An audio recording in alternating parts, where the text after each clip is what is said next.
गोविंदपुर में स्थित श्री सिद्ध हनुमान जी का यह दिव्य प्रांगण परम पूज्य सद्गुरुदेव द्वारा स्थापित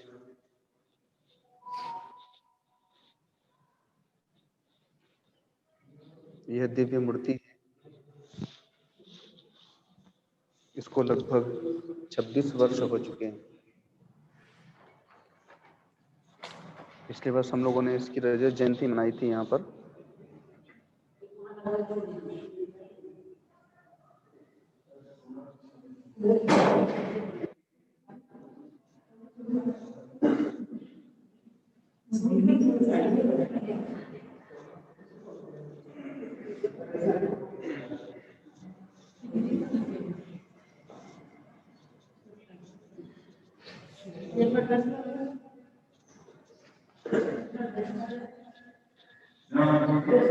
भगवान शिवलिंग यहाँ विराजमान है।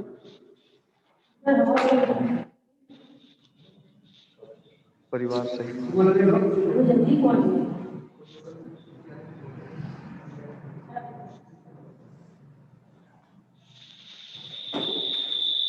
पूज्य सद्गुरुदेव की प्रतिमूर्ति यहाँ पर प्रतिष्ठित की गई है। पर्वों पर, पूर्णिमा आदि पर्वों पर जो लोग ऋषिकेश नहीं जा पाते वे यहाँ पर पूजा आराधना करते हैं। यह आनंद धाम आश्रम के जितनी भी शाखाएं हैं उन शाखाओं में जितने भी सत्संग भवन है उसमें यह सबसे बड़ा सत्संग भवन है। आनंद धाम आश्रम में जो सत्संग भवन है उससे भी ये बड़ा है। लगभग 1000 लोग यहाँ पर बैठ सकते हैं।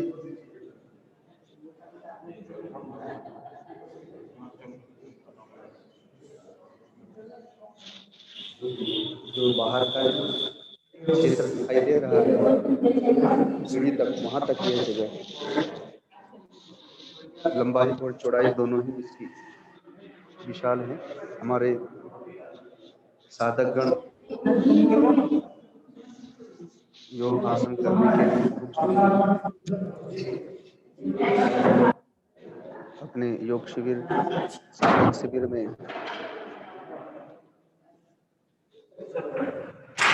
लग जाते हैं, साधन शिविर प्रारंभ करते हैं।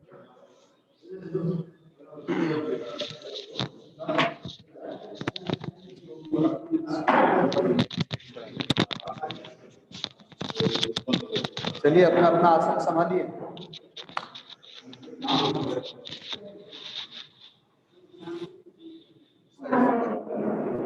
जी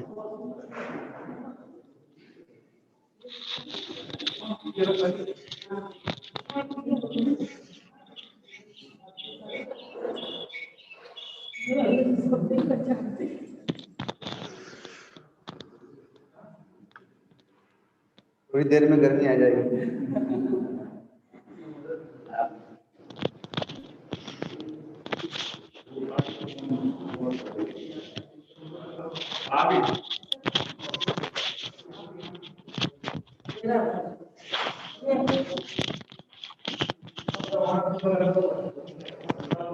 चलिए लगाई लगाई जल्दी कीजिए।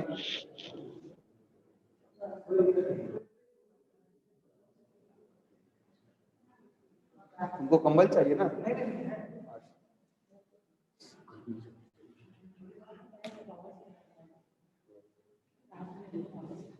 तुम इस तरफ आ जाओ ना, यहाँ देखो शंभू जी आ जाएंगे। शंभू जी की जगह वहाँ एक कंबल दे दो शंभू जी के।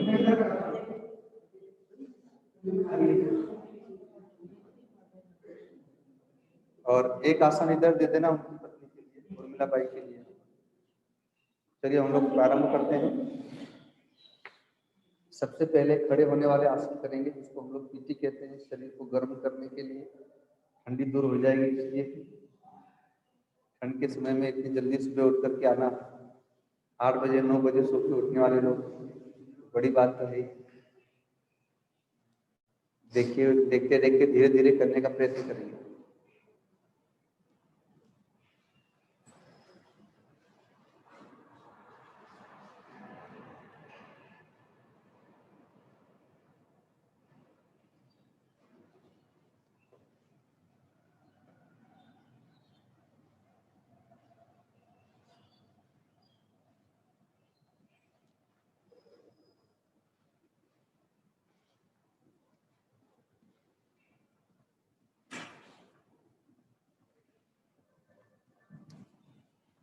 आप केवल पाँव को चलाइए, पवन जितना हो सके बस ऐसे खड़े खड़े चलाइए, अलग अलग ढंग से एक्सरसाइज होगा।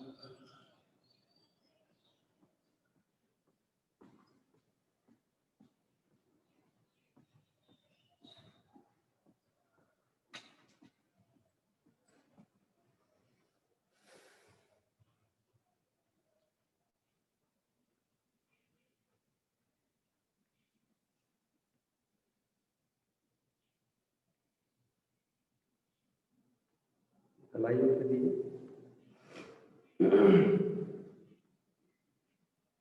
विपरीत दिशा में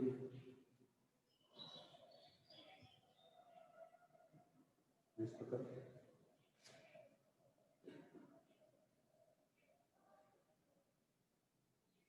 कंधों के लिए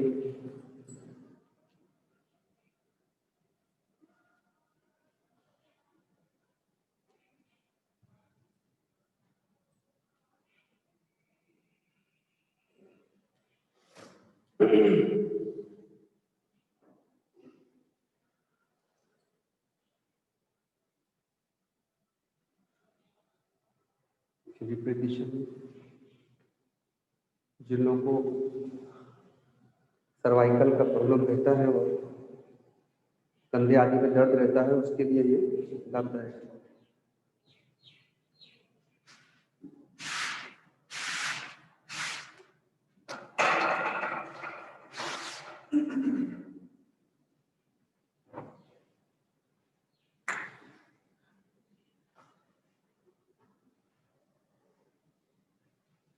विपरीत दिशा में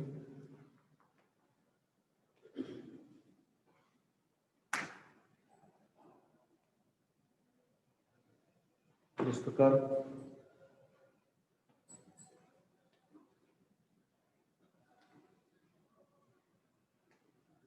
थोड़ा पाँव फैला लेंगे,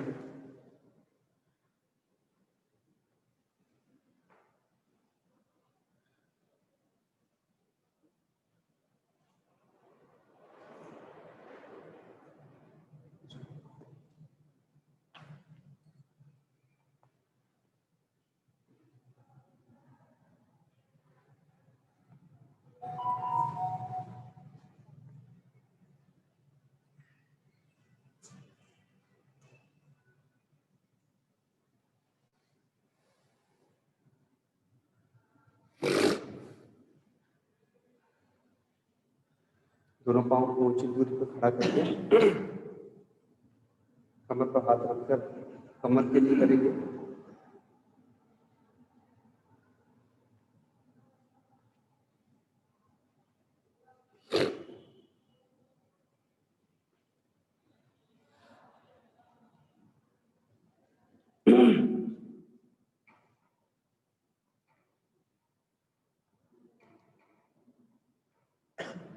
फिर विपरीत दिशा में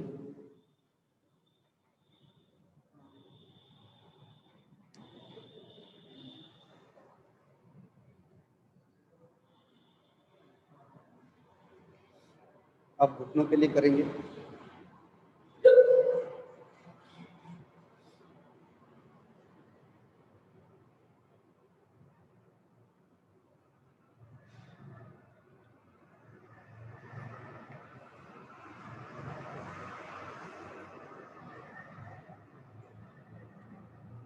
ये विपरीत दिशा में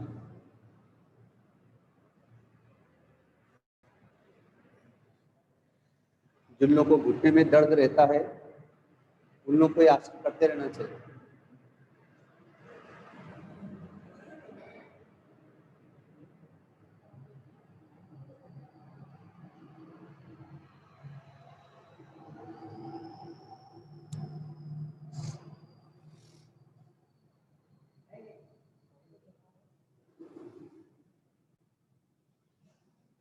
दो चार बार लंबी गहरी सांस लीजिए नाक से।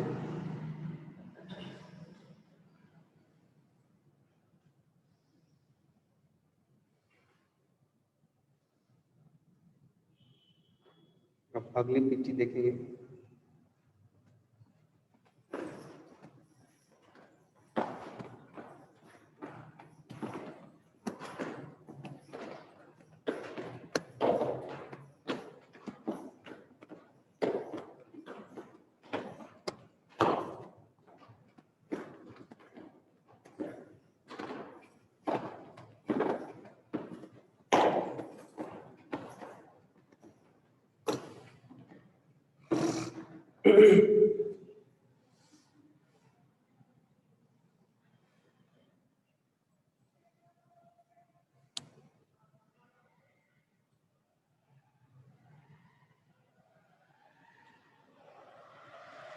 दोनों हाथ कमर पर लेके मेरे पंजे के बल, रीढ़ी के बल आएंगे।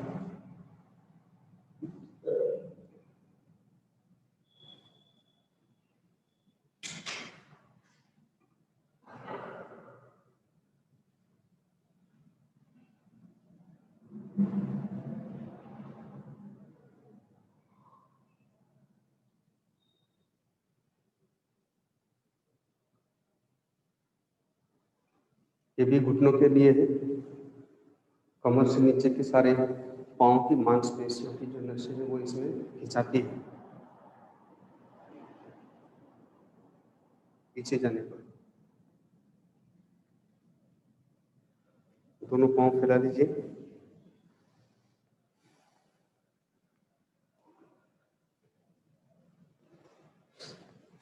धीरे धीरे देख करके करिएगा।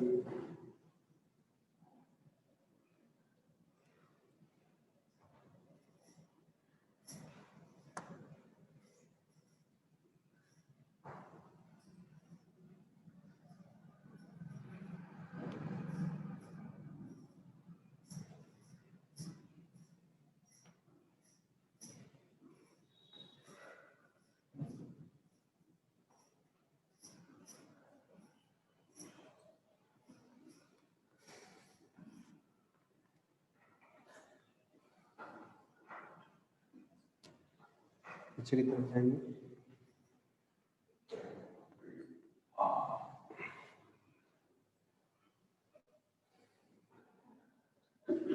आप यहाँ आ जाइए।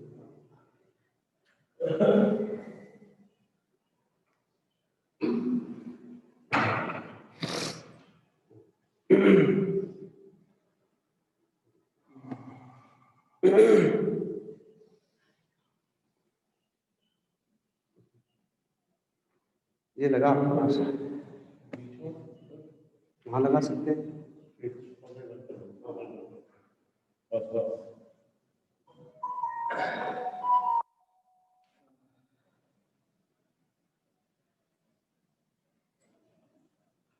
दोनों हाथ को इस प्रकार से लीजिए।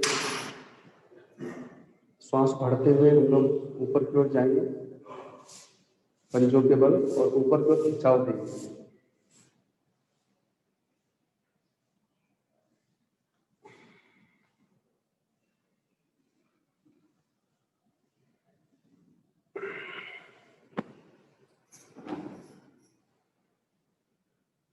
दस से 15-20 साल की उम्र के बच्चों को ये आसन करना चाहिए, जिनको अपनी हाइट बढ़ाना हो।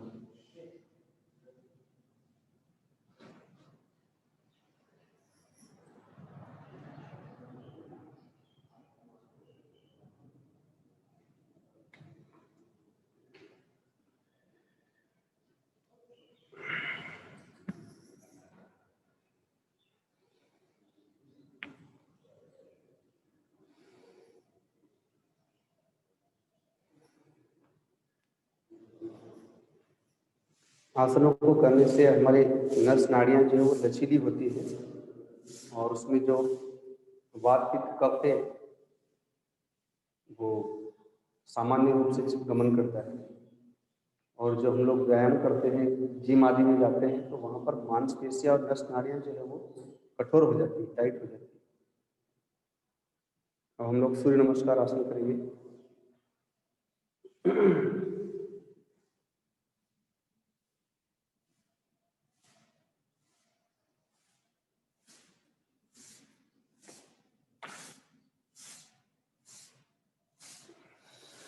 श्वास छोड़ते हुए नीचे,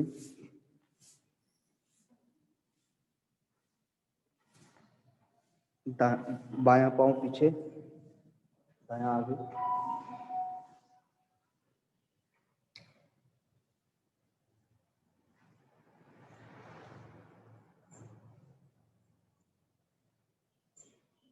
फिर दोनों पांव पीछे। अपनी एड़ी को जमीन से लगाएंगे, घुटने को सीधे रखने का प्रयत्न करेंगे।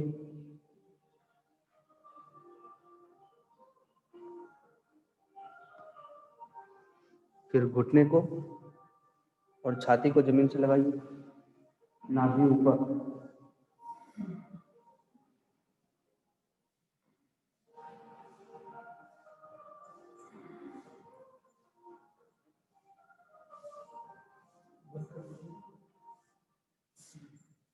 ये सांस भरते हुए इस प्रकार ऊपर आएंगे।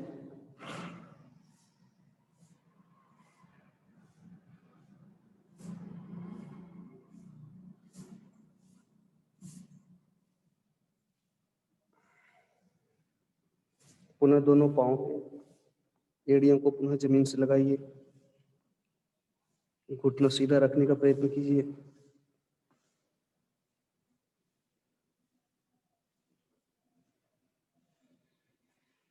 अब बाएं पांव को आगे लेंगे,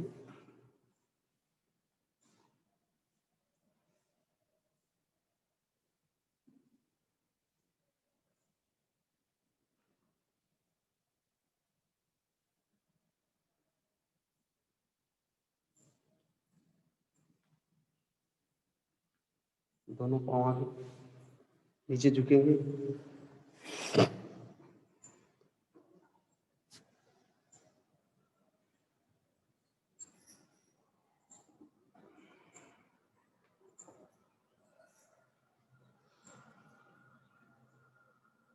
ये हम लोग के खड़े होने वाले आसन थे, अब हम लोग बैठने वाले करेंगे।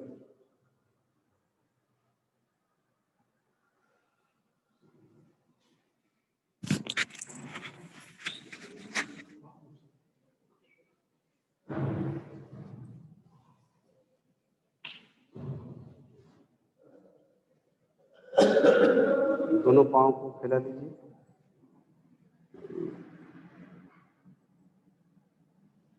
दोनों पांव को इस प्रकार से आगे पीछे चलाइए।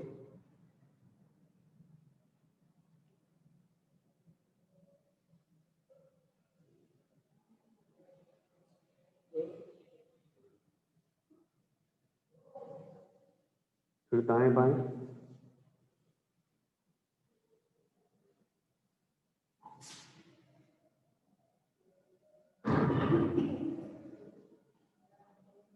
फिर इस प्रकार से इसको गोल घेर के रखो।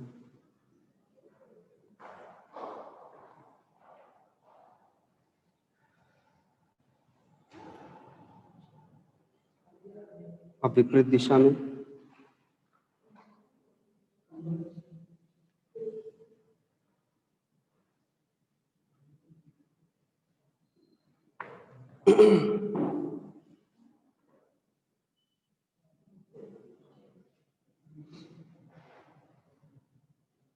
अपना दायां पांव लीजिए इस प्रकार से हाथ में,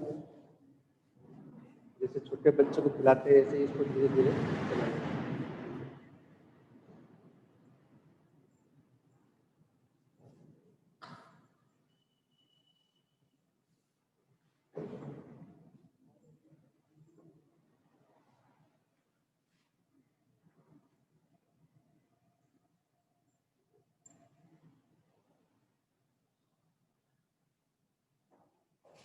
जो हमारी नस नाड़ियां जाम हो गई वो इससे धीरे धीरे खुलती है।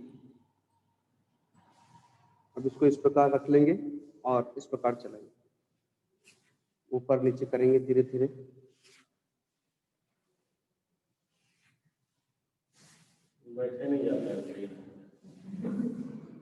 हो जाएगा धीरे धीरे, पर ऐसे ही करते रहे ना अगले साल तक तो आप बहुत आगे तक पहुंच जाएंगे।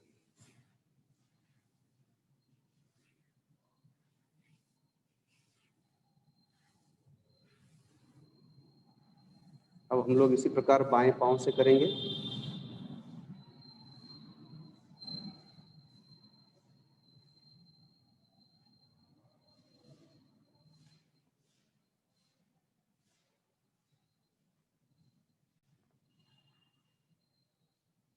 फिर ऊपर नीचे,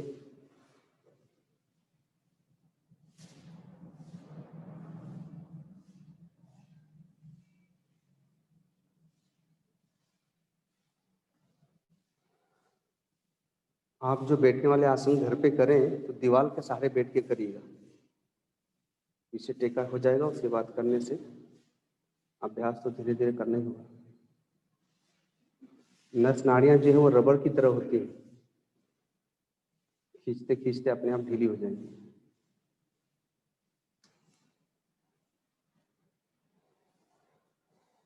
अब दोनों पाँवों को सीधे करिए, दोनों हाथ ऊपर ले जाएंगे। पहले श्वास भरेंगे, फिर श्वास छोड़ते हुए नीचे झुकेंगे।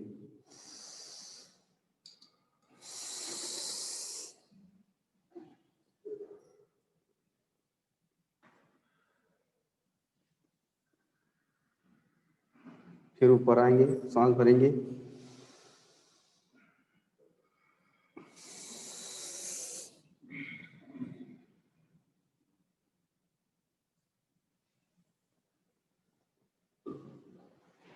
ये हमारी कमर के लिए बहुत उपयुक्त आसन है। धीरे धीरे धीरे अभ्यास करते रहेंगे इसका। तो फिर दोनों पाँवों को चलाइए जितना आपसे हो सकता है।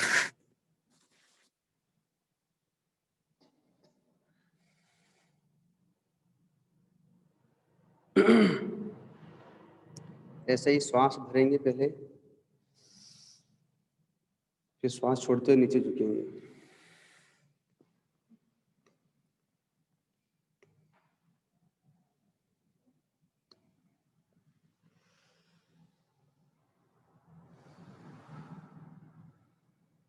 फिर से एक बार श्वास भरेंगे,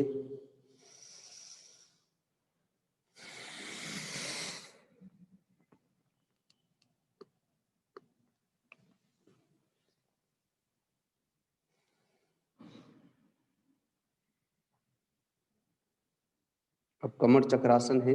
जैसे मैंने कल बताया था कि पहले माताएं चक्की चलाया करती थी, तो उससे हमारी आंतें भी मजबूत होती थी और रीढ़ की हड्डी भी। तो अब वैसे ही हम लोग चलाएंगे।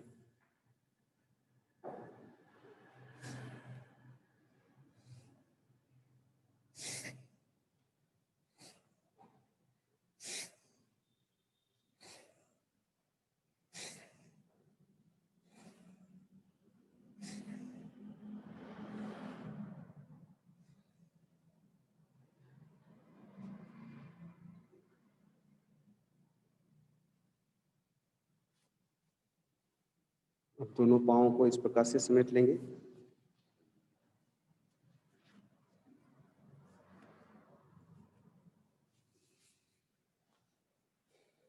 ये पाँव के लिए सबसे उत्तम आसन है।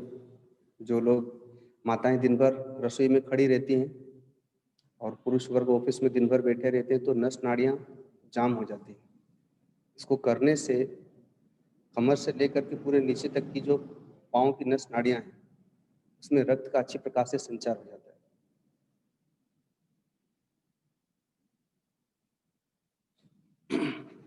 जो 50 से 55 वर्ष की आगे की उम्र वाले लोग हैं, तो आप लोग 10 बजे, कोई 11 बजे जलपान करता है।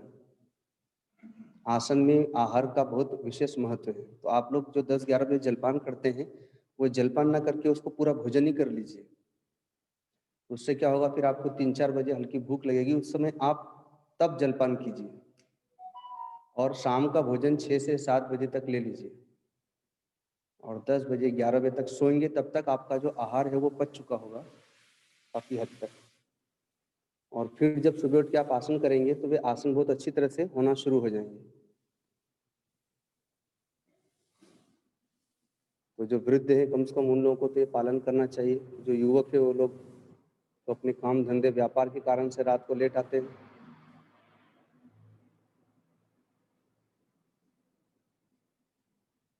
वज्रासन में आ जाइए।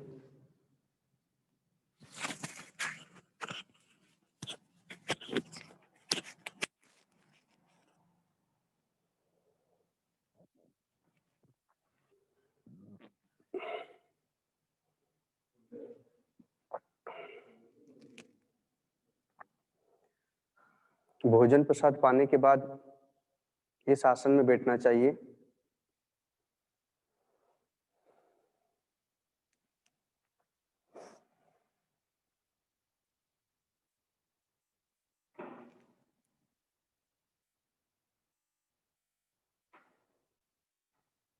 धीरे धीरे अभ्यास करते करते जिससे जितना हो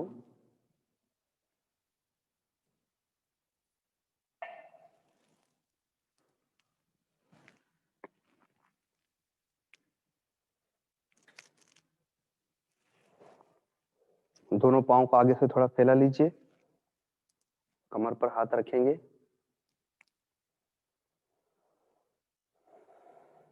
श्वास भरते हुए पीछे जाएंगे।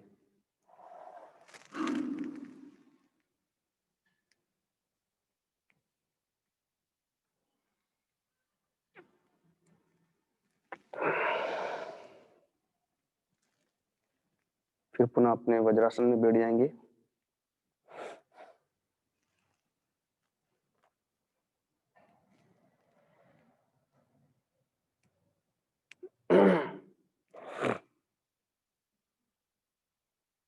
अब शुगर के लिए आसन है। दोनों अंगूठों को अंदर करके इस प्रकार से मुट्ठी बांध लीजिए। और अपनी नाभि के नीचे दोनों हाथों को रख करके श्वास छोड़ते हुए नीचे झुकेंगे और जितनी देर तक नीचे रहेंगे श्वास नहीं लेंगे, ताकि पेट खाली रहे उस समय। पहले भर लीजिए एक बार, फिर छोड़िए।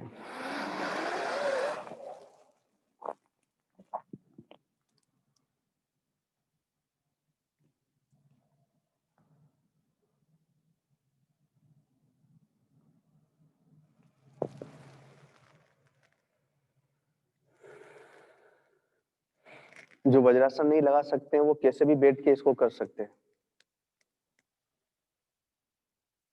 इससे हमारी पेन क्रिया पर असर होता है। अब इसी को इस प्रकार से करेंगे। दोनों हाथों को इस प्रकार से नाभि के नीचे रखेंगे, पहले श्वास भरेंगे, फिर श्वास छोड़ते हुए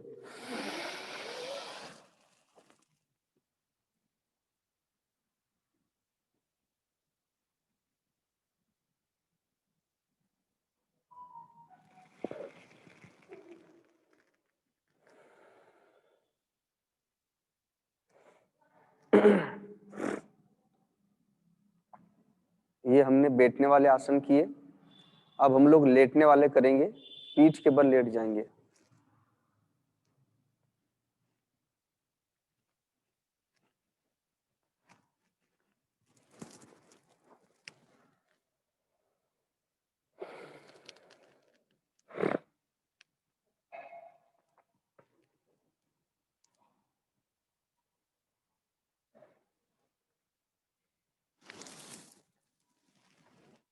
मैं बोलता जाऊंगा, आप लोग वैसे ही देख करके करते जाएंगे।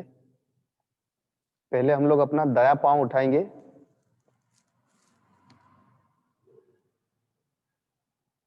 उसको ऐसे ही रोक के रखिए थोड़ी देर।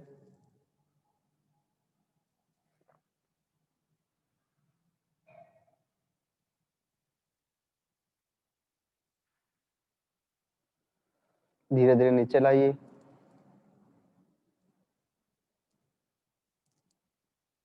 अब हम अपना बायां पांव उठाएंगे,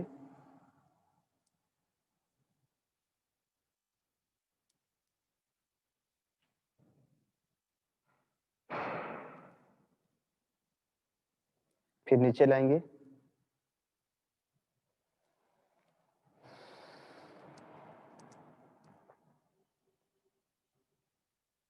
अब हम अपने दोनों पांव को उठाएंगे।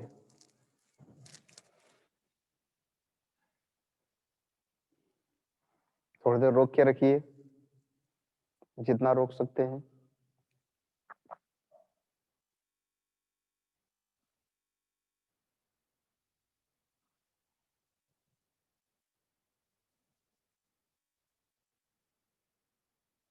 धीरे धीरे नीचे लाएंगे।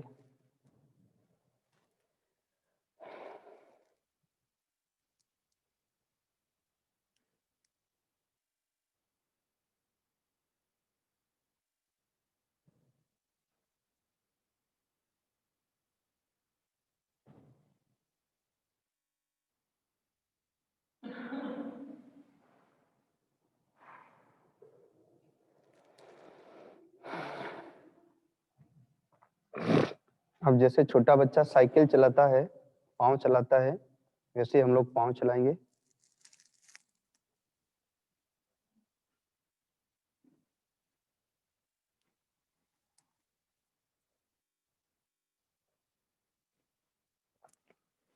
फिर विपरीत दिशा में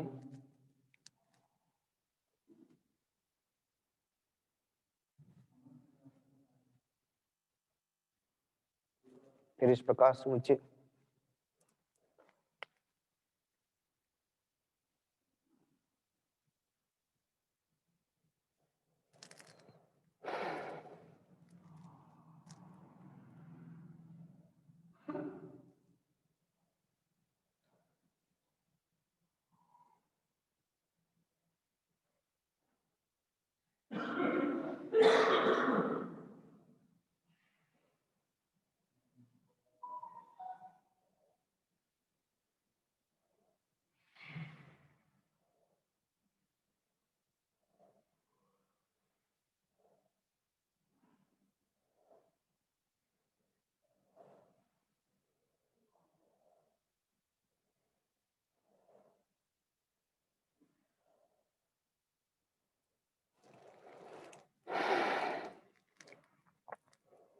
अब हम लोग पेट के लिए और कमर की हड्डी के लिए आसन करेंगे। कल मैंने बताया था,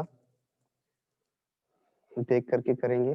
कल 10 बार किया था, आज हम लोग 11 बार करेंगे। इसको एक एक दिन बढ़ाते जाएंगे। तो जिन लोगों के पेट में विशेष चर्बी है वो भी धीरे धीरे कम होती है।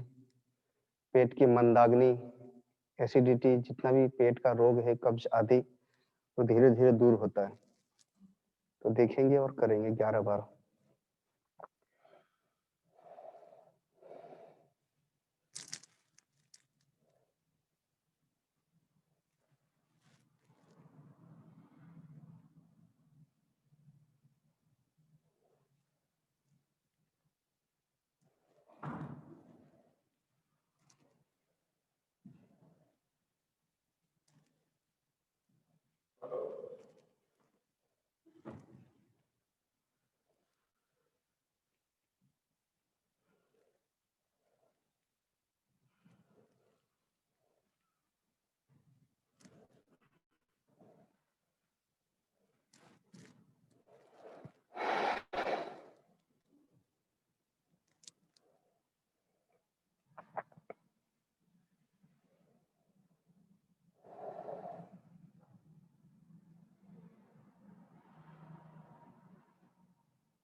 दोनों पाँव को समेट लीजिए इस प्रकार।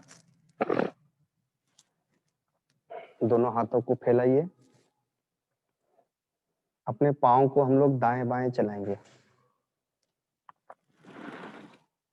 धीरे धीरे।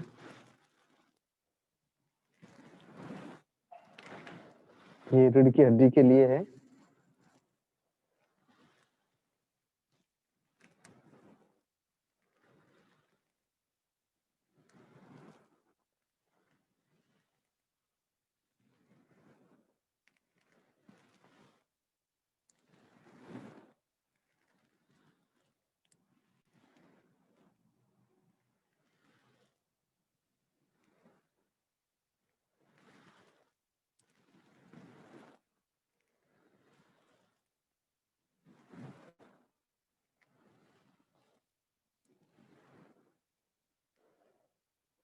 फिर सीधे आ जाइए।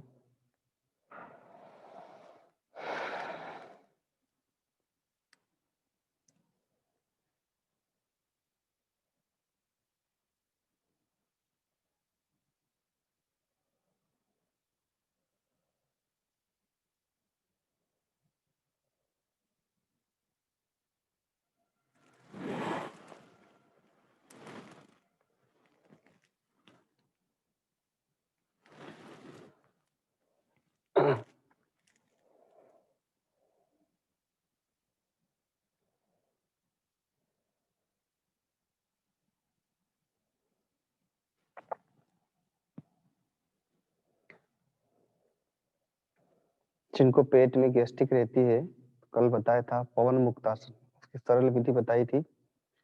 दोनों पाँव को मोड़कर पेट के ऊपर लाएंगे।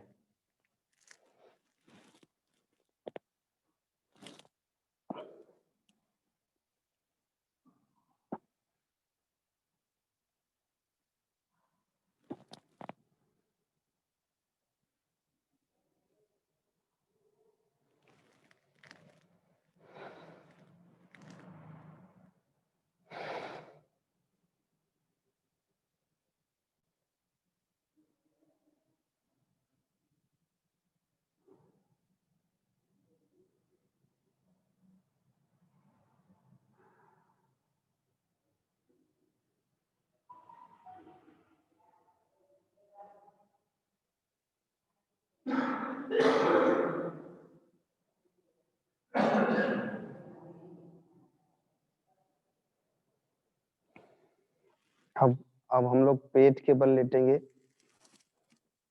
धीरे से घूम जाइए। दोनों हाथों की कोहनियों को आपस में मिला लेंगे और गर्दन के नीचे हाथों को रखेंगे। ये सर्वाइकल के लिए है, जिसके गर्दन में दर्द रहता है उसके लिए।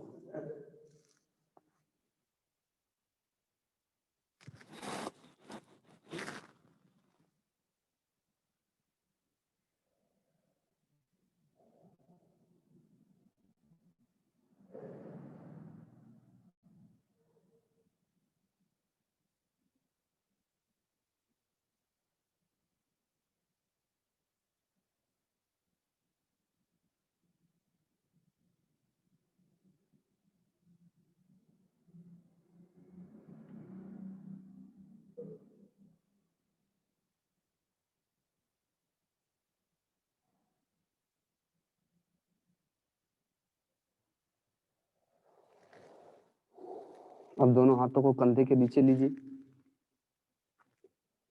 जो सर्वाइकल वाले हैं, अभी जो आसन बताया उसको 2 बार 3 बार दिन में कर सकते हैं। अब श्वास भर के इस प्रकार से ऊपर उठेंगे।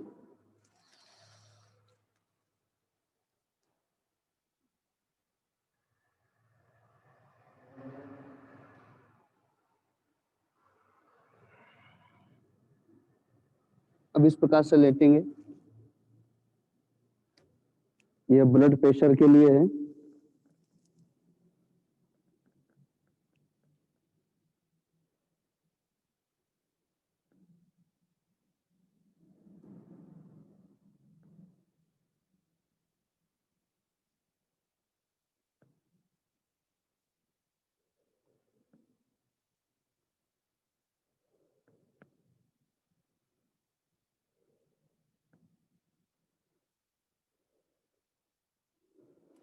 अब इसी प्रकार से दूसरी तरफ लेटेंगे।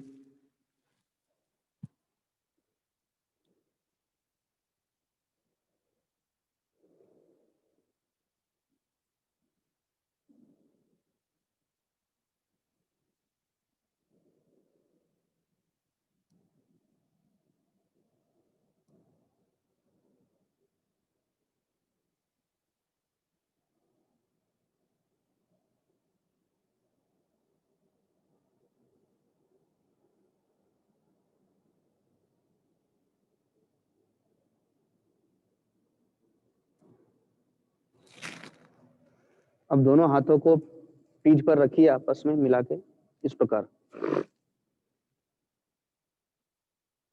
और इस प्रकार से करेंगे। पेट के लिए है।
दोनों हाथ आगे की तरफ लीजिए।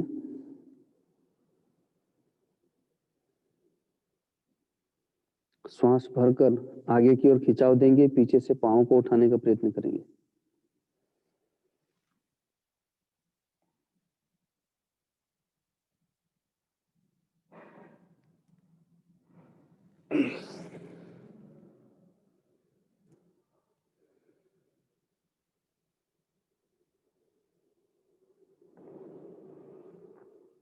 एक बार फिर करेंगे।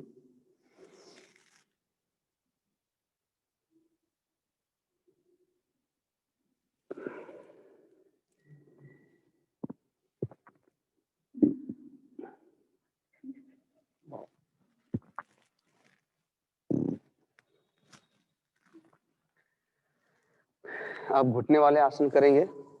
कल जो बताए थे, जिन लोगों को घुटने में समस्या रहती है उन लोगों को भी करना चाहिए, जिनको नहीं रहती वो लोग भी करें ताकि समस्या ना आए घुटने वाली। देखेंगे इस प्रकार से चलना है। छोटे बच्चे जैसे चलते हैं घुटनों के बल।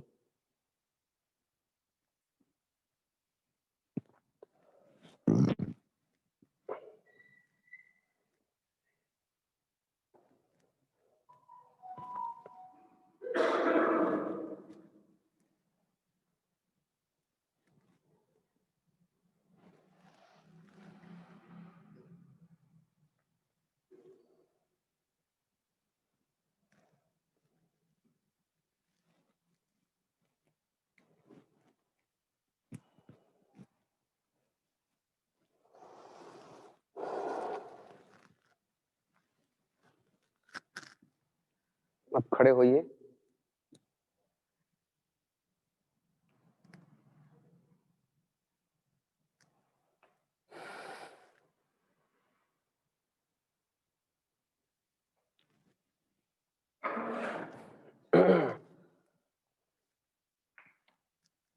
उठा दो।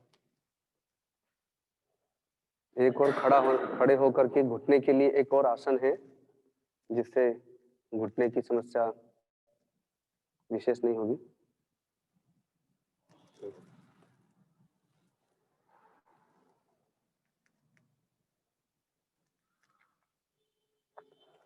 जितना भी कर रहे हैं अगर ये करते रहेंगे ना तो अगली बार तो अपने से उठिएगा बैठिएगा, नहीं करिएगा तो इससे भी और नीचे ही जाइएगा आप तो। इसलिए अभी भी पकड़ लीजिए आसन। आपकी जिम्मेदारी है करने की और कराने की, ताकि इससे आगे और ना बढ़े। दोनों हाथों को इस प्रकार ले लीजिए और धीरे धीरे अपने पंजों के बल होते जाएंगे, नीचे झुकते जाएंगे। ये घुटने के लिए सबसे बेस्ट आसन है। सारा वजन इससे घुटने पर आ जाता है।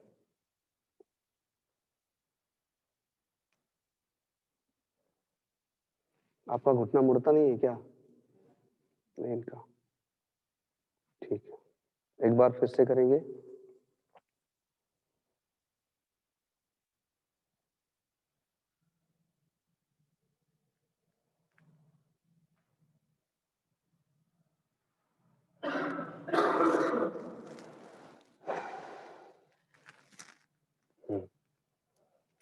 अब अपने आसन पर बैठिए।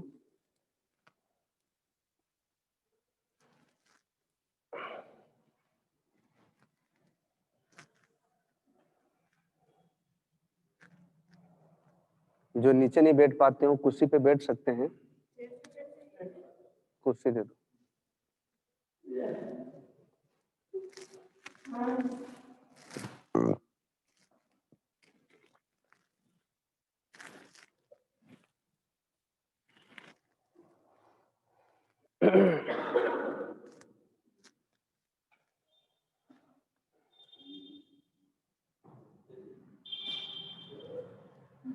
पहले हम लोग अपनी गर्दन के लिए आसन करेंगे।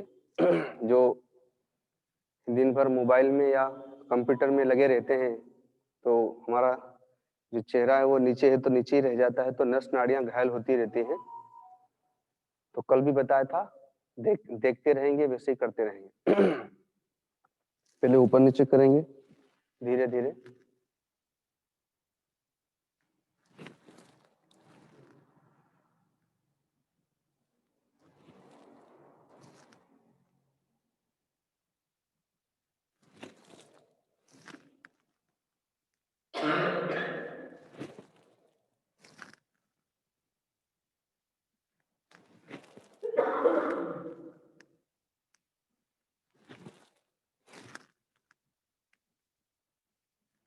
अब दाएं बाएं करेंगे।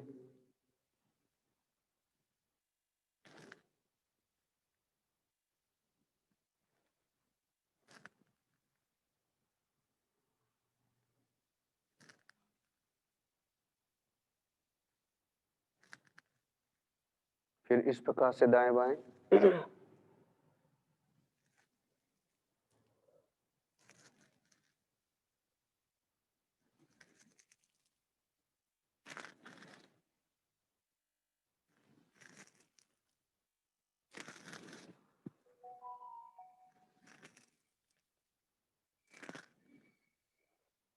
अब इसको गोलाकार घुमाएंगे, गिनती करते जाएंगे, 4-5 बार एक तरफ, 4-5 बार दूसरी तरफ।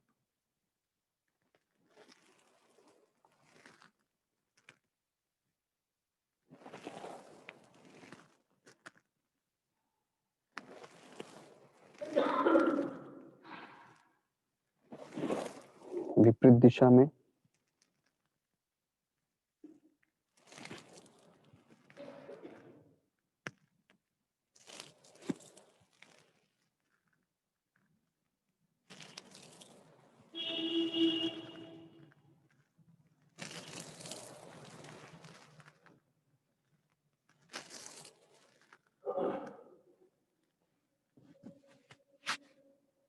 अब हम अपने कंधों को भी चला सकते हैं। देखिए, जो जिनको कई लोगों को कंधे में दर्द रहता है ना, तो उसके लिए देखिए, पहले एक चलाइए इस प्रकार से, आगे पीछे।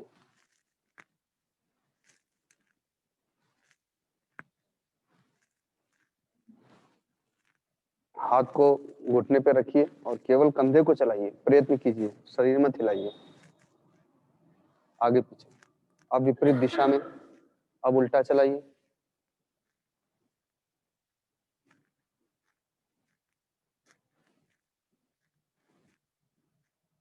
अब दोनों को एक साथ चलाएंगे।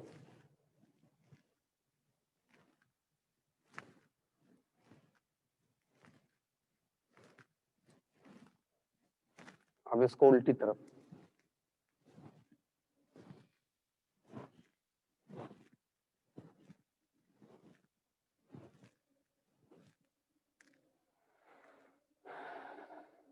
अब हम अपनी आंखों को चलाएंगे।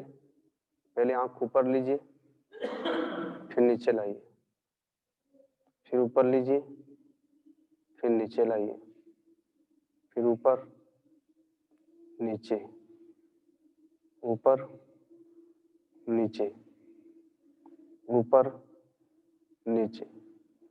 अब दाएं बाएं करेंगे। दाएं, फिर बाएं, फिर दाएं, फिर बाएं, फिर दाएं, फिर बाएं, दाएं बाएं। अब हम इनको गोलाकार चलाएंगे। गिनती कर लेंगे, 4-5 बार एक तरफ, फिर 4-5 बार दूसरी तरफ चलाएंगे। चलाइए, धीरे धीरे करेंगे, गोलाकार।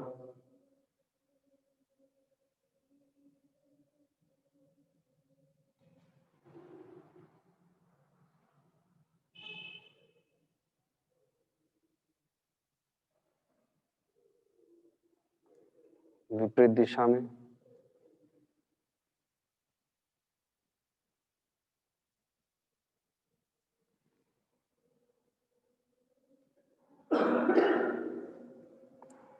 अब दोनों आंखों को जल्दी जल्दी बंद चालू करेंगे पलकों के लिए।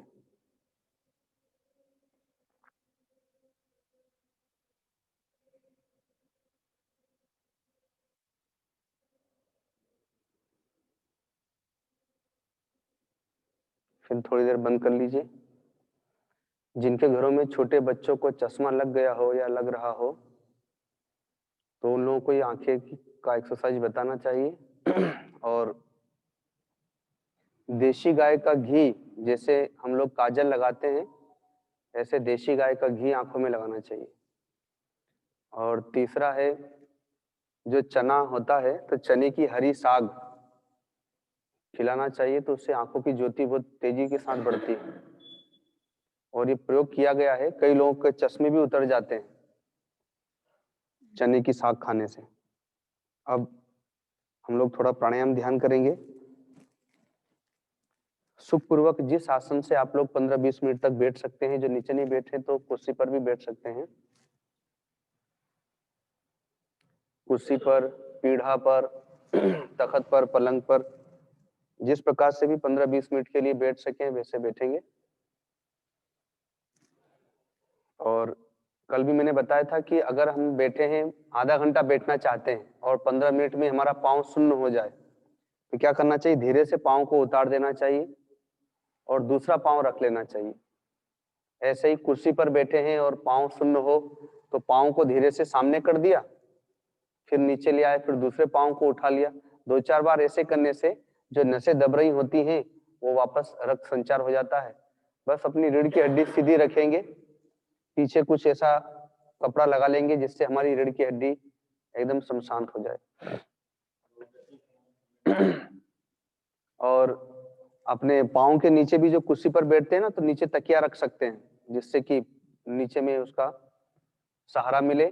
और जो पीढ़ा या कुर्सी पर बैठे हैं तो उसमें भी कंबल, तकिया कुछ ऐसा लगा लें कि वो चुभे नहीं। आधे घंटे के लिए हम अपने शरीर को छोड़ सके, हम आधे घंटे के लिए शरीर को बिठा करके छोड़ सके और भीतर में उतरने का प्रयत्न कर सके, ऐसा हमें प्रयत्न करना है।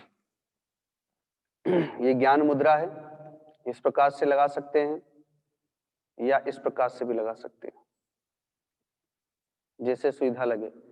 ऐसे करते करते थोड़ी देर बैठने के बाद अगर हाथ थक भी गए तो फिर ऐसे भी कर सकते हैं, इसको गौमुखी मुद्रा कहते हैं।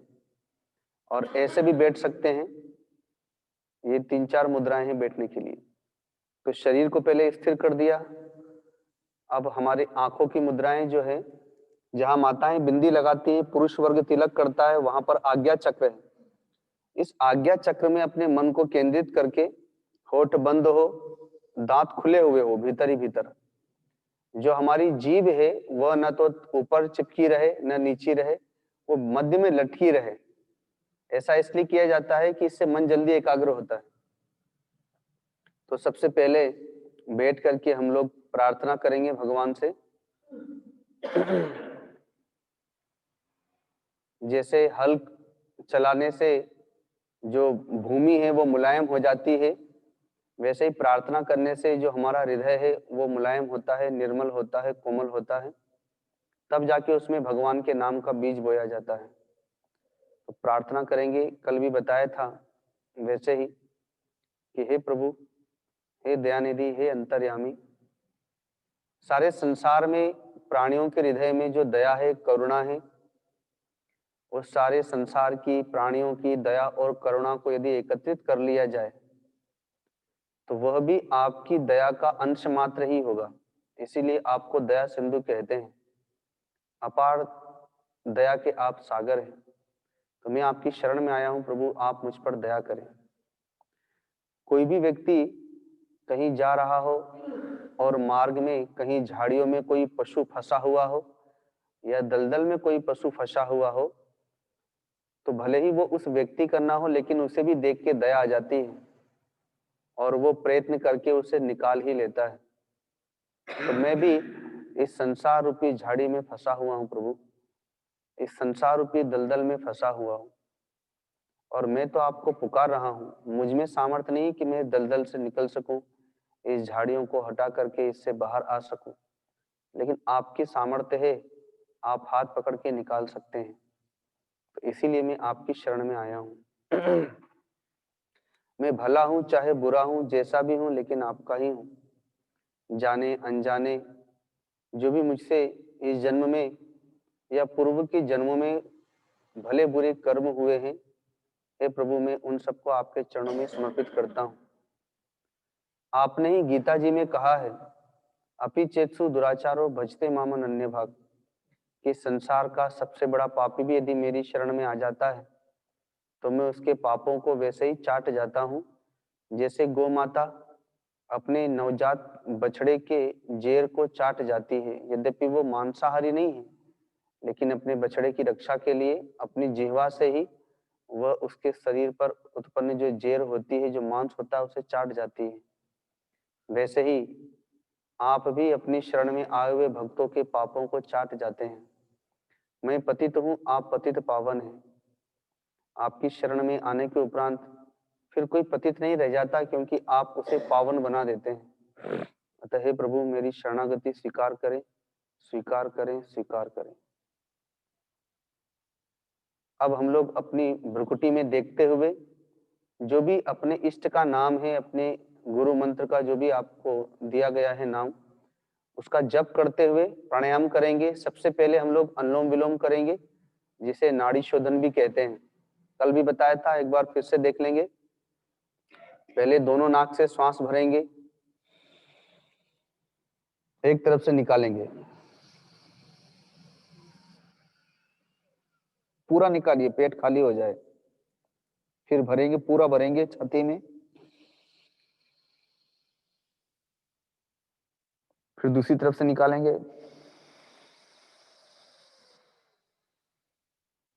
फिर भरेंगे, फिर निकालेंगे पहली ओर से। ये एक हुआ। ऐसे हम 11 बार करेंगे। करिए।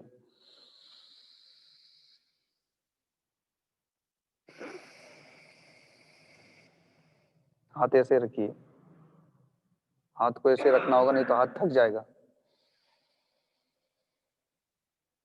शरीर को सीधा रखिए।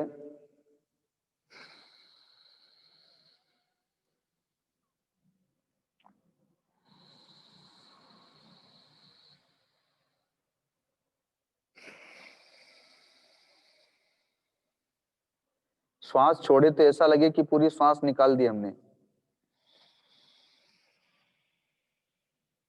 भरते समय छाती में भरेंगे, पेट में नहीं।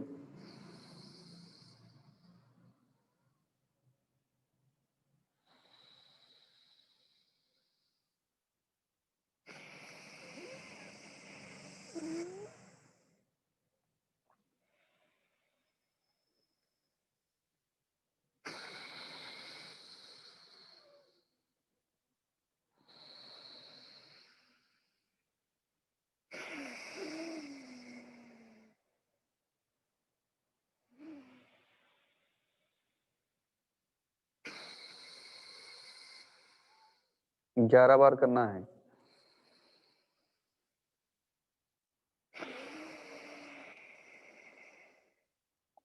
मन को भ्रुकुटी में केंद्रित रखते हुए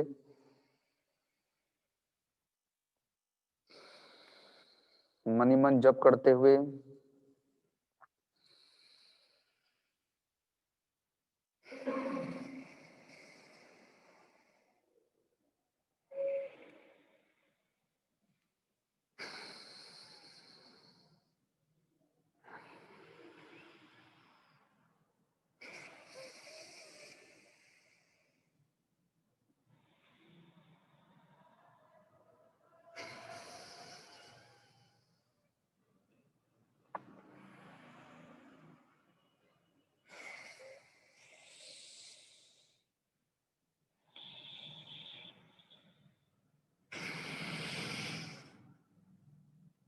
अब दोनों नाक से श्वास भर के रोकेंगे।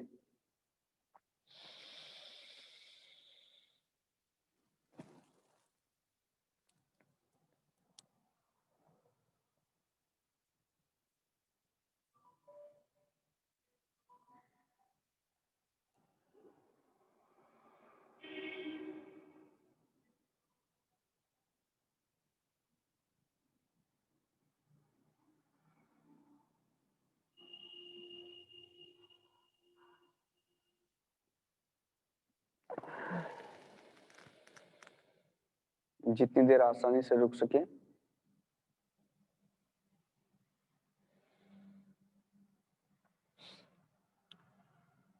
अब हम लोग कपालभाति करेंगे आधा मिनट।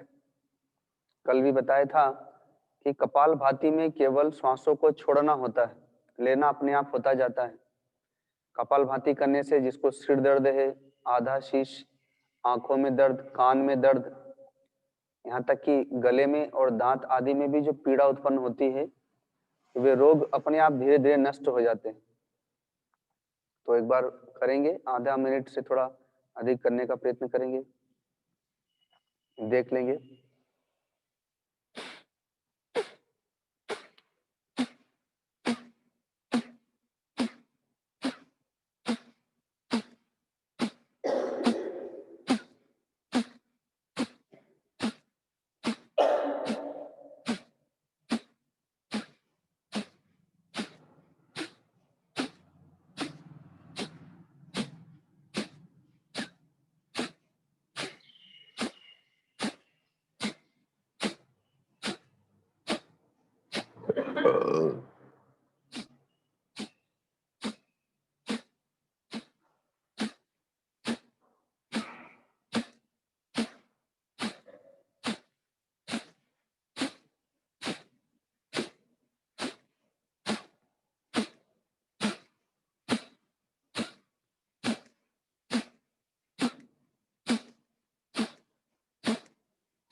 दोनों नाक से श्वास भर के रोकेंगे।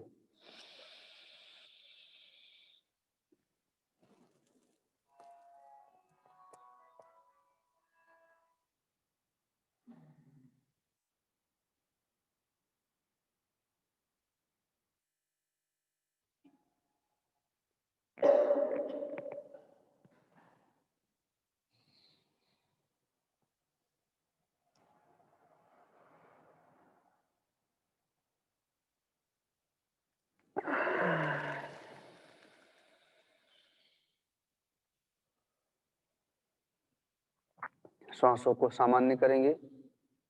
ये जो मैं श्वासों को भर के रोकने के लिए कहता हूं, तो वो इसलिए है कि हमारी जो नस नाड़ियां हैं उसमें वात पित्त कफ भरा रहता है, तो बहुत जगह तो हमारी वायु पहुंच ही नहीं पाती है। अतः इस प्रकार से जब हम भर करके रोकते हैं तो ऐसे स्थान में उन कोशिकाओं में वायु जाती है जहां पर पहुंच नहीं पा रही है। अब हम लोग भस्त्रिका करेंगे। भस्त्रिका में लेना और छोड़ना दोनों होता है। कपालभाति में तो हमने केवल छोड़ा था, लेकिन भस्त्रिका में लेना छोड़ना दोनों होगा।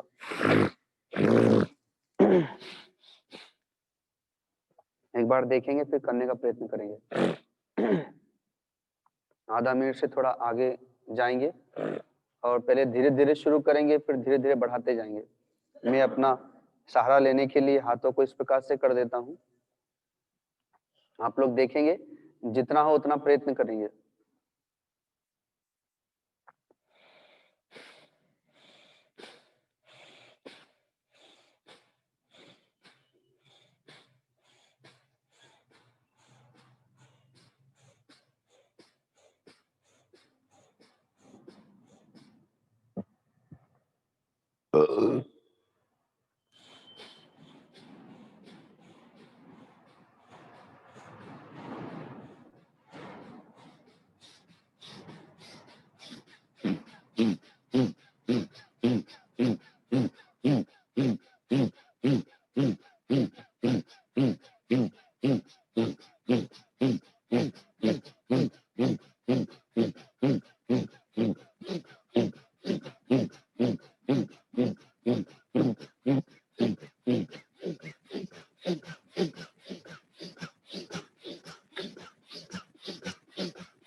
श्वास भर के रोकेंगे।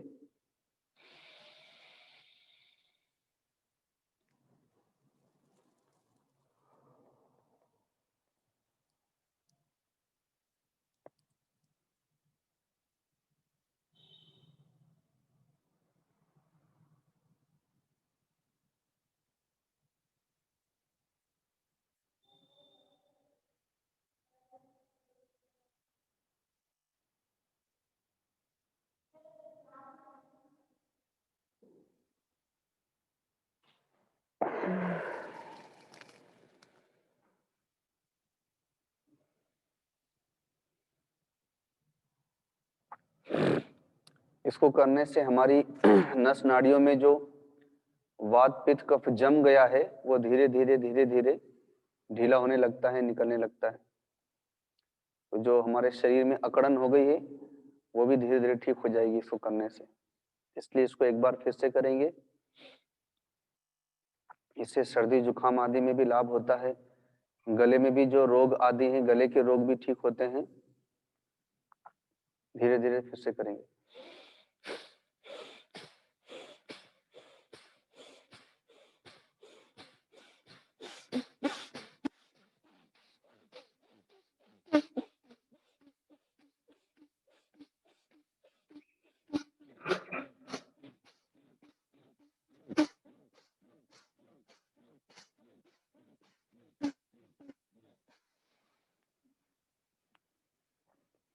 सांस भर के रोकेंगे।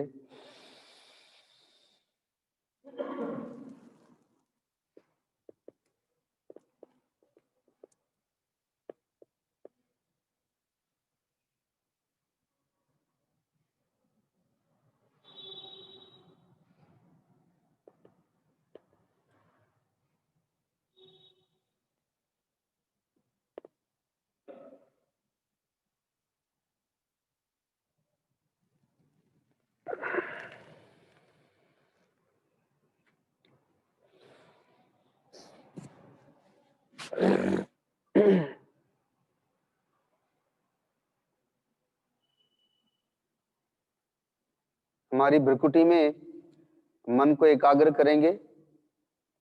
जो भी हमारे इष्ट का नाम है अब उसका जप करेंगे, और जो हमारे इष्ट का रूप है उसको मन में ला करके उसका ध्यान करेंगे। जब जब भी मन इधर उधर जाए उसको बार बार वहां से हटाकर नाम में और रूप के ध्यान में लगाएंगे। थोड़ी देर के लिए अब जप और ध्यान में बैठेंगे।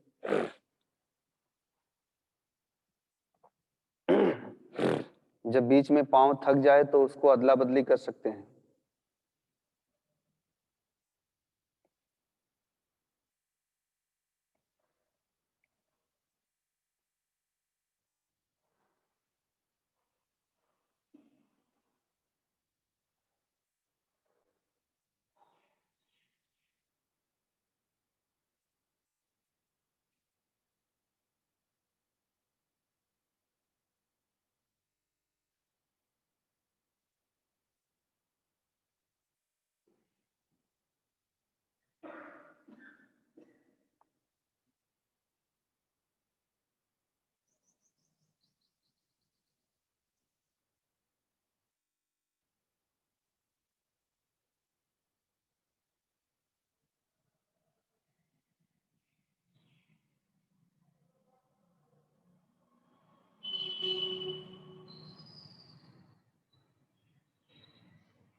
3 बार ओम का उच्चारण करेंगे, श्वास भर के लंबी गहरी श्वास भरेंगे।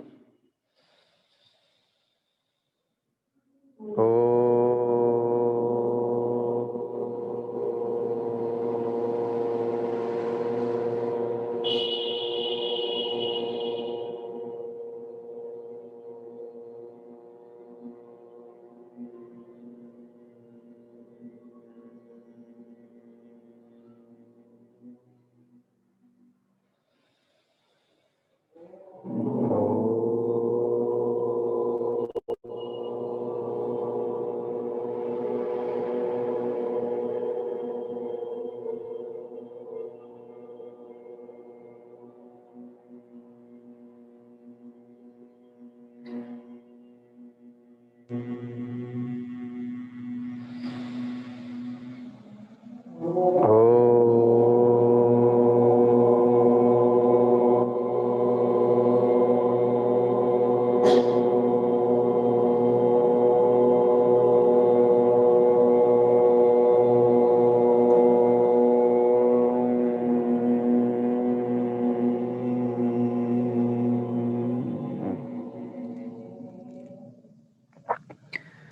गोविंदपुर में चलने वाले इस 5 दिवसीय योग शिविर का यह द्वितीय दिवस आज हम लोग का पूर्ण हुआ। अपने पाँव को धीरे से फैला लीजिए। जो कुर्सी पे बैठे हैं वो धीरे धीरे पाँव को चलाते रहें। थोड़ी देर बैठने के कारण से जो हमारा रक्त रुक जाता है तो ठीक से चलने लगे। ध्यान के बाद एक बार उठ करके नहीं जाना चाहिए। तो आसन, प्राणायाम और ध्यान, आसन शरीर की निरोगिता के लिए, आरोग्यता के लिए, और जो प्राणायाम है वो प्राणों में जो हमारे वात पित्त कफ भरा हुआ है, जिस कारण से नस नाड़ियां जाम हो गई है, उसके लिए प्राणायाम है। और ध्यान जो है वो मन बुद्धि की पवित्रता और शुद्धि के लिए है, जिससे हमारा की मनोबल बढ़े, मन हमारा पवित्र हो, निर्मल हो। तो ध्यान में अधिकतर हम देखते हैं कि जब भी हम बैठेंगे तो या तो आलस्य प्रमाद आ जाएगा, नींद आने लगेगी, और या तो फिर विचार उत्पन्न हो जाएंगे। तो कल भी मैंने उदाहरण दिया था कि जब हम कोई ईंधन में आग लगाते हैं तो सबसे पहले धुआं मिलता है, लेकिन इतना है कि जब धुआं निकलने लगता है तो हमें पता चल जाता है कि धुआं जैसे जैसे बढ़ेगा वैसे वैसे आग लग जाएगी। तो वैसे ही जो नींद है या जो विचार है वो धुएं के समान है, इसलिए उससे घबराना नहीं है। आप अपना काम करते रहिए, अर्थात जप करते रहिए, ध्यान करते रहिए और विचारों को निकलने दीजिए, वो निकल रहे हैं। दूसरा, जब नींद आने लगे तो आंख खोल लीजिए, आंख खोल करके जप कीजिए। और जब फिर भी आंख खोलने पर भी किसी किसी दिन जब परेशान करे तो भस्त्रिका कीजिए। जो मैंने भस्त्रिका प्राणायाम बताया है, तो भस्त्रिका करने से नींद चली जाएगी और एकदम प्रकाश छा जाएगा। जब शरीर में पीड़ा उत्पन्न होने लगे, पांव दर्द हो, हाथ दर्द हो, तो धीरे धीरे हाथ पांव को बदल लीजिए, लेकिन प्रयत्न कीजिए। जैसे आज हम लोगों ने लगभग आधा घंटा बैठे गए हैं आज हम सभी लोग प्राणायाम और ध्यान में। तो इसका मतलब हम लोग अभ्यास कर सकते हैं, कोई बड़ी बात नहीं है। आधा घंटा जैसे आज हम लोग बैठ गए, भले ही इस समय ध्यान में मन लगा हो चाहे न लगा हो, लेकिन हमारा शरीर तो आधे घंटे के लिए तैयार हुआ। फिर धीरे धीरे प्राण तैयार होंगे, फिर धीरे धीरे मन बुद्धि तैयार होगी। लेकिन हम प्रयत्न नहीं करेंगे तो फिर शरीर ही तैयार कहाँ से हो पाएगा। तो आसन करने से एक फायदा यह भी होता है कि आसन करने से शरीर लचीला और सात्विक होता है और ध्यान में बैठने के योग्य होता है। हमारे शरीर में 3 गुण हैं, सतोगुण, रजोगुण, तमोगुण। आसन करने से सतोगुण बढ़ता है, रजोगुण कम होता है। तो शरीर एक साधन है परमात्मा को प्राप्त करने के लिए। भौतिक जीवन में भी शरीर एक साधन है विषयों का उपभोग करने के लिए, भौतिक जीवन जीने के लिए, लेकिन आध्यात्मिक जीवन जीने के लिए भी शरीर साधन है। तो इसलिए इस साधन को हमें पवित्र करना होगा, शुद्ध करना होगा, निर्विकारी करना होगा, निरोग करना होगा। तो उसके लिए हमारे खान पान पर भी हमें ध्यान देना होगा। हमारा जो आहार हो वो सात्विक हो। गृहस्थ आश्रम में लहसुन प्याज की छूट है, लेकिन फिर भी जो भक्ति मार्ग में उतर गए हैं, जो साधन मार्ग में उतर गए हैं, वो लोग लहसुन प्याज भी छोड़ देते हैं। यद्यपि छूट इसलिए है कि जो लहसुन होता है वो हार्ट के लिए अच्छा माना गया है, और जो घुटनों में दर्द आदि हो जाता है उसके लिए भी उसे अच्छा माना गया है। कच्ची कली खाई जाती है जिसको हार्ट की समस्या होती है। तो गृहस्थ आश्रम में छूट है, लेकिन उससे होता क्या है, जो लहसुन होता है वो तमोगुणी होता है, तो उसको खाने से शरीर में तमोगुण बढ़ता है। और जो प्याज होता है वो रजोगुणी होता है, उसको खाने से हमारा मन चंचल होता है। तो इसलिए जो साधक हैं गृहस्थ आश्रम में भी, जो भगवान को प्राप्त करना चाहते हैं, तो उनके लिए तो वो भी फिर उन्हें धीरे धीरे त्याग करना चाहिए। अरे आरोग्यता के लिए ही यदि उसे खा रहे हैं तो आसन प्राणायाम करने से तो ऐसे ही शरीर ठीक होने लग जाएगा। तो एक तो हमारे खान पान पर, दूसरा हमारा आसन, असन और वसन हमें पवित्र और शुद्ध रखना होगा। जैसे हमारा ये आसन है, तो अपने ही आसन पर हमें ध्यान के लिए बैठना होगा, और जिस वस्त्र में हम ध्यान में बैठने जा रहे हैं वो वस्त्र हमारा पवित्र और शुद्ध होना चाहिए। और ऐसे ही हमारा बर्तन जिसमें हम प्रसाद पाते हो वो शुद्ध और पवित्र होना चाहिए। तो ये 3 बातें हमें ध्यान रखना होगी। ये बाहर की शुद्धि है। और जब हम बाथरूम जाते हैं तो हाथ और पांव धोना चाहिए, कुल्ला करना चाहिए। जब हम शौच गए तो हमें स्नान करना चाहिए। यदि रात्रि के समय में गए हैं तो फिर गर्म जल की कपड़े, एक गीला कपड़ा करके और शरीर को पोंछ लेना चाहिए। तो ये बाह्य शुद्धि है। जब बाह्य शुद्धि का ध्यान रखेंगे तभी भीतर में विचारों की शुद्धि पर हम उतर पाएंगे। अगर बाहर में ध्यान नहीं रखेंगे तो भीतर में नहीं उतर पाएंगे। और जैसा कि मैंने अभी बताया कि हमारा जो रहन सहन खान पान हो गया है, 12 बजे सोना, 1 बजे सोना, सुबह 7-8 बजे तक जगना, तो उससे हमारे वात पित्त कफ में विकृति उत्पन्न होती है। क्योंकि जो शरीर की संरचना है वो भगवान सूर्य के अनुसार बनाई गई है। भगवान सूर्य प्रातः काल जब उदित होते हैं तो आपने देखा होगा जितने भी जीव जंतु प्राणी पदार्थ पशु पक्षी है सब ब्रह्म मुहूर्त में जग जाते हैं। पक्षी चहचहाने लगते हैं, नदियां, वायु, ये सब अपना अपना काम करते हैं। तो ठीक वैसे ही ब्रह्म मुहूर्त में शरीर को जागना चाहिए। लेकिन अगर ब्रह्म मुहूर्त में 4 बजे 4:30 बजे नहीं भी जाग रहे हैं तो प्रयत्न कीजिए कम से कम 6 बजे तो जागे, जिससे कि जैसे यहाँ पर आप लोग 7 बजे आ जा रहे हैं तो 7 बजे पहुंच सके। क्योंकि भगवान सूर्य के उदित होने से हमारे शरीर की जो प्राण वायु है वो बदलने लगती है।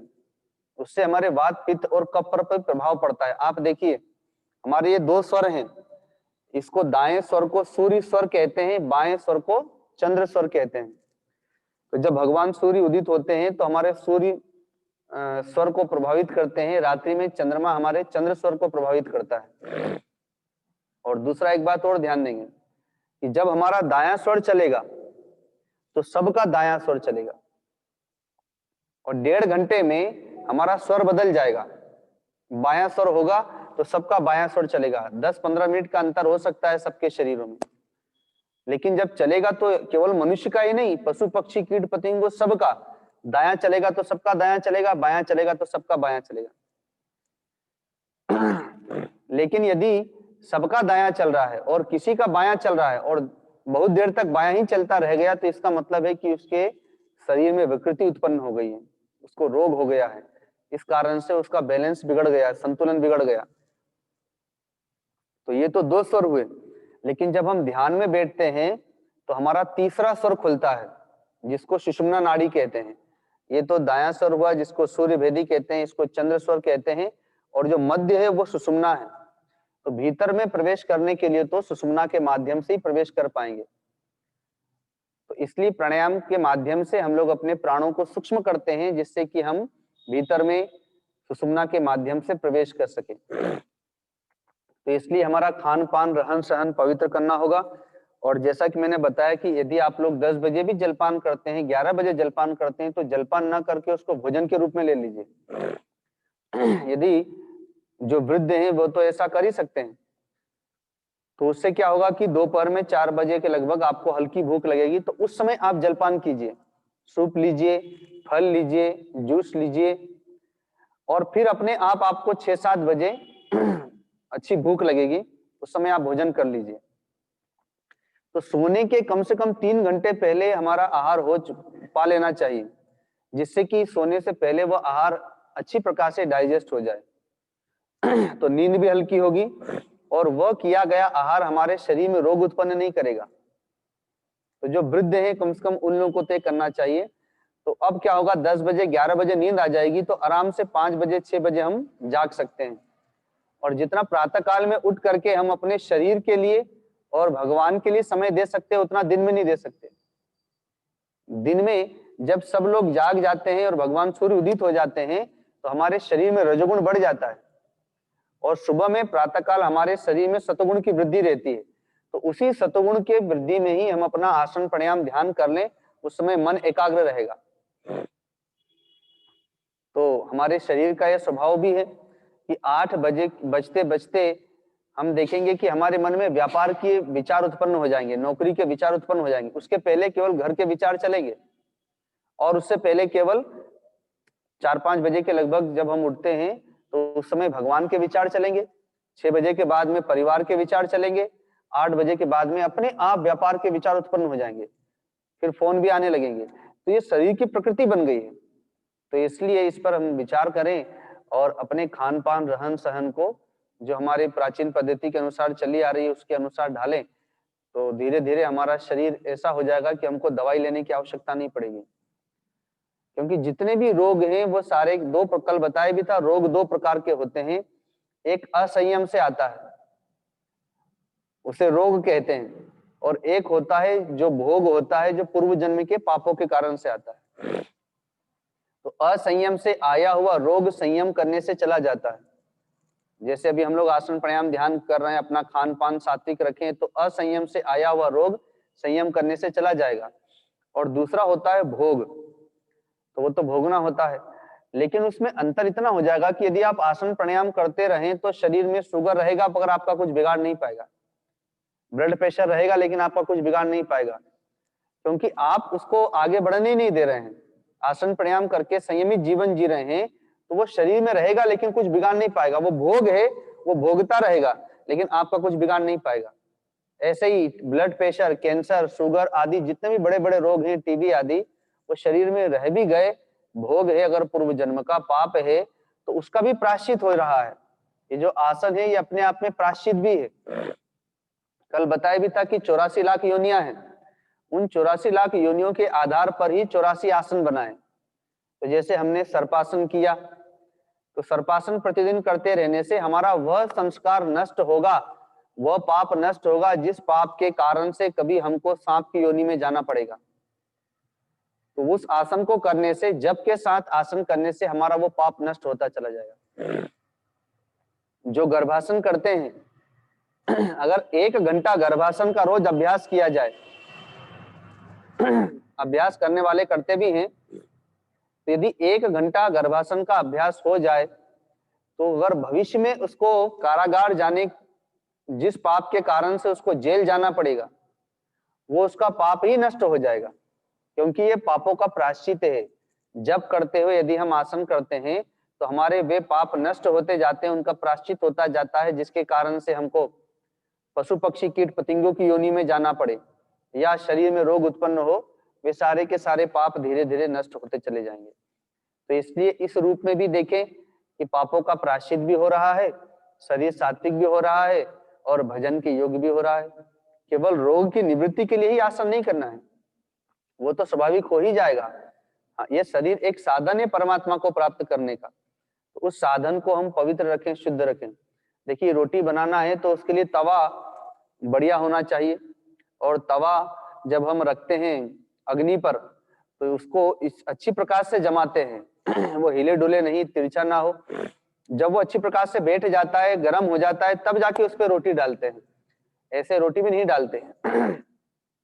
वैसे ये शरीर भी है, ध्यान में अच्छी प्रकार से बिठाने के लिए, ताकि ये हिले डुले नहीं, तिरछा ना हो, पवित्र हो, शुद्ध हो, और जब ये उपजाऊ हो जाए तब जाके इसमें भगवान का नाम रूपी बीज बोया जाता है, ध्यान रूपी बीज बोया जाता है। अब शरीर ही अनबैलेंस रहेगा तो फिर वहां पर साधन कैसे होगा? तो उस साधन को पकड़ने के लिए ही आसन किया जा रहा है। आसन करने से शरीर बैठने के योग्य हो जाए, चाहे वो तख्त पर बैठे, चाहे पीढ़ा पर बैठे, चाहे नीचे बैठे, ध्यान कहीं भी बैठ करके लगाया जा सकता है। तो इसलिए इस 5 दिवसीय साधन शिविर में आज हम लोग का द्वितीय दिवस समाप्त हुआ। अभी हम लोग प्रारंभिक चरण में चल रहे हैं, आगे चल करके हम लोग और भी कठिन प्राणायाम सीखेंगे। जब हमारा शरीर अच्छी प्रकार से आधा घंटा, पौन घंटा, 1 घंटा बैठने के योग्य हो जाएगा तो हम और भी सूक्ष्म प्राणायाम में प्रवेश करेंगे, और वे प्राणायाम हमें ध्यान में भी लेके जाएंगे, और वे प्राणायाम हमारे शरीर की नस नाड़ियों को और भी अधिक पवित्र करेंगे, शुद्ध करेंगे। उसके उपरांत हम लोग नेति, धोती, बस्ती, जिसको कुंजल आदि क्रियाएं भी कहते हैं, वो भी करेंगे, जिसको करने से हमारे वात पित्त कफ में जो विषमता हो गई है वो दूर हो जाए। नेति करने से भी नाक, कान, गले आदि की नस नाड़ियां पवित्र होती हैं, शुद्ध होती हैं, और जल धोती अर्थात कुंजल, जिसको गचकणी भी कहते हैं, उसे करने से हमारे छाती में जो भी वात पित्त कफ जमा होता है उसकी शुद्धि होती है।